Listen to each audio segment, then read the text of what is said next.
असणारा एखादा घरचा मालक करता हरता कुठे गेला तर माणूस किती परेशान होता तो. हे तर सगळं देवाचं त्या ठिकाणी असणाऱ्यांच्याकडे मुख्य काम होतं. मग सगळे तर माहित कुठे आहेत कुठे कुठे बघायला म्हणले अहो कोटच नाही शुद्ध लक्षणी शिखर तिथं नाव देतो दिगांबर. दिगांबर प्रमुख कोट आहेत महाराज नाहीत भद्रिका आश्रमामध्ये नाहीत. हे डोळ्याने बघायचं नाहीत म्हणण्यापेक्षा कोट आपल्या हृदयामध्ये येत. अनुसूयामाईनं 60,000 वर्ष म्हणजे आनंद आनंद आनंद नामाचा जप केला. सुद्धा असा असणारा मार्गशीर्ष महिना आला आणि मार्गशीर्ष महिन्यामध्ये त्या ठिकाणी म्हणजे चतुर्दशी रोहिणी नक्षत्र या दिवशी बुधवार दिवस या दिवशी मग त्या नामाचा काय झालं रूप झालं आणि ते अनुसूया मातेच्या करकमलावर प्रगट झालं. आपलं तसंच होते महाराज. आपण इथं तिथं देवाला बघतो येऊ कुठं नाही. आपल्या जवळच आहे पण कसं आहे नामानं जवळ करायचं आहे. नाम जवळ घेतलं की आपोआप रूप प्रगट होतंय आणि ते असणारे आपलं असणार कवच आपलं असणार काय म्हणले त्या ठिकाणी सांभाळ करते बोलू लागले देवता येती फिरोना सांगती सकळ वर्तमान आम्हाला दिसती त्रिगुणा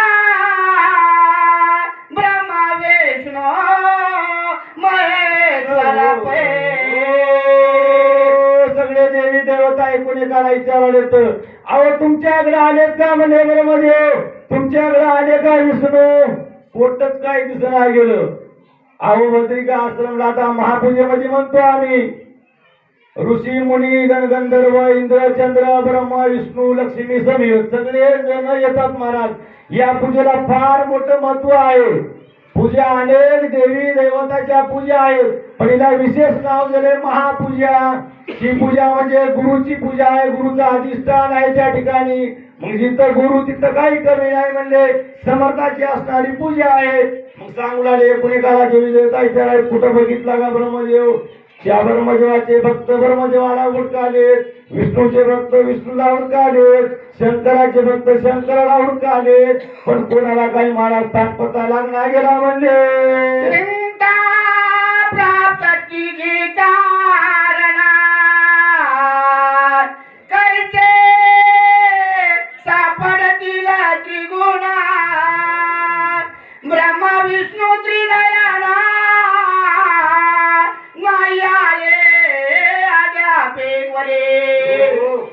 या ठिकाणी म्हणले आता सगळ्याला चिंता पडली कशाने भेटतात. आम्हाला गुरु महाराजाला भेटायचं आणायचं काय करावं लागते महाराज.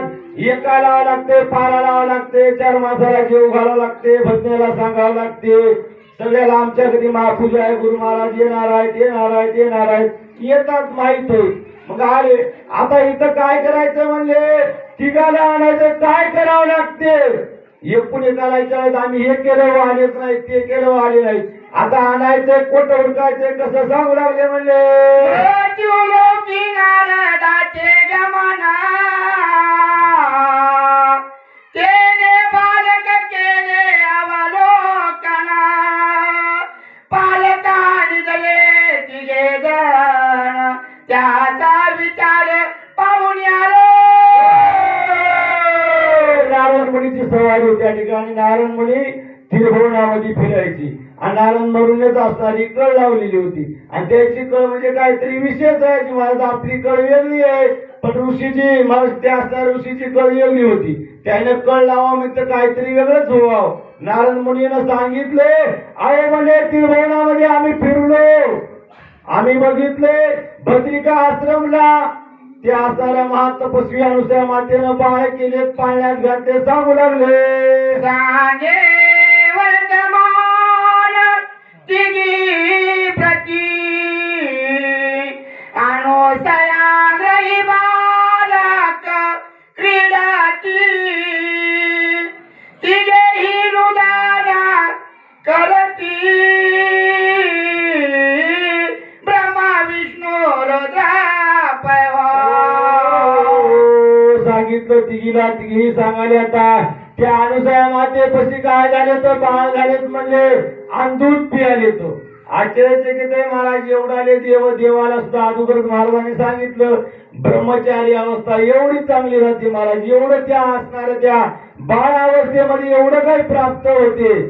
कारण आई देखील त्यावेळेस आपल्यावर निस्वार्थच प्रेम करते. मग त्यावेळेस जिथं निस्वार्थ आहे, जिथं काही स्वार्थ नाही, कसलीच आशा नाही, निष्काम आहे, त्या ठिकाणी अतिविशेष आहे. म्हणून बाळ रूप असणारं देवाला बाळ वाटलं आणि त्या ठिकाणी तिथं राहिले तर म्हणजे पियाले दूध पियाले तर खेळाले तर ते असणाऱ्या अनुसया मातेच्या अंगणी असा आता एक लक्ष्मी सावित्री पार्वती दैवताला सांगू लागल्या. नारद दोनी पाणी गडना मने विनंती तुम्हा कारण तुम्ही गेलिया वाचून न येती त्रिमूर्ती सर्वता. आता यायला लावलं होतं भांडण, यायला निपटायचंय. मग यायला जाणं केली कळ, त्याला माहित राहते म्हणले. नारदाला माहित होत आता कसे वापस येतात. पाय धरले तिघीचे नारदानं. माय म्हणले लक्ष्मी सावित्री पार्वती माता तुम्ही कसे आहात. खरं तुम्ही विमान आहात. आता तुम्ही मान आहात. मग चला म्हणले तुम्ही गेल्याशिवाय देव काही येत नाही. तुम्हाला खाली जावं लागते कर्मभूमीवर तेव्हा आपले देवरी येतील असं नारद मुनी सांगालेत. म्हणले जरी ते न झाल्या पणा तरे न येती कदापि त्रिगुण न पावती रूपे जाना तया बालकाची ऐकावो. चला माय बघा तुमचे मालक कसे बाळ आले तर कसे आत आणि त्या ठिकाणी काय नाही. एकदा बघा बाळावस्थेमध्ये आपल्या मालकाला कसं होतं रूप त्या ठिकाणी असं विनंती नारद मुनी करावेत. म्हणजे बोलती नारदासी ती देवाची आकृती कैसी ते सांगावे आम्हा प्रतिपाशी कृपा करोनी नारद हो. बाबा तू म्हणालास म्हणजे नारद मुनी अहो तुम्ही सांगाले आम्हाला त्या ठिकाणी जाऊ येऊ आम्ही. पण देव कशी आहात, आकृती कशी आहे, कोणता लहान आहे का मोठा आहे, काळा गोरा नकटा काळा कसा आहे म्हणले त्याचं थोडंफार आम्हाला सांग बरं. विचारू लागले नारद मुनीला. नारद माने निरोपितो पूर्वाका तिघाचे स्वरूप झाले एका काही करावा विवेका तुम्ही ते जाओनिया. बाबा मी सांगतो मला तुम्ही म्हणाल्या कसं आहे तर तिघ जण सारखेच होतो. दिसायला तिघ गोरस स्वरूप आहे गोऱ्यात एकाच रूपाचे हातामध्ये काहीच फरक नाही.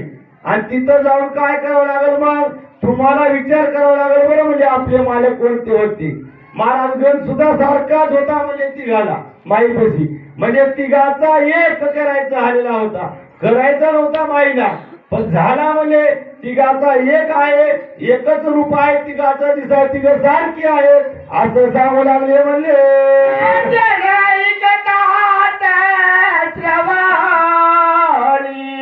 मनती केव्हा पाहू नयनी पाहिल्या वाटोडी समाधानी न होय तिघी पतिव्रताची. महाराजाचा कवा जावाव, आपल्या मालकाला कवा पावाव आणि कवा आपल्या घराला कैलासाला वैकुंठाला घेऊन येवाव असं तिघीला वाटायला. म्हणले आपल्याला वाटते आपले मालक जर 4 दिवस बाहेर गेले कवा घराकडे येतात की लावा फोन. म्हणजे तेव्हा फोन नव्हता महाराज. जर तळबळ करायला येतात कवा बघा कवा जावा काय करावं. आवाज जावाव पण त्या महासतीच्या पुढे कोण्या तोंडाला जावाव आणि जाऊन काय करावं काय म्हणाव कसा ओळखावा मालक. आता या ठिकाणी विचार करू लागल्या. म्हणले तिघी निघाल्या ते दोन्ही आल्या चतुर्थ खात उलंगोनी मूर्ध उभी त्याची येवणी टाकल्या अंगणी अनुसयाच्या तिघीनं विचार केला, जाऊ द्या म्हणले, काय करायचं महाराज. जिथं शरण गेलं सगळं चुकते. आम्ही किती अपराध करू द्या, गुरु महाराजांना एकदा नतमस्तक झालं, आमचे अपराध माफ होतात. लेकराला किती का त्या ठिकाणी अपराध करू द्या, आईला शरण येऊ द्या, बरं आई मी चुकलो म्हणू द्या, तिनं माफ करते. मग याने असा विचार केला, जाऊ द्या म्हणजे आपली काय बुद्धी चालणारी, काय करायचं ते काय करावं जावं म्हणजे. आता काय करतात म्हणजे बघूता. सुंदर बद्रिका श्रामातळे येते राहते सती दयाळ अनुदयान निर्मळ तिच्यासे देखा सकाळी त्या ठिकाणी भद्रिका आश्रम आहे म्हणा.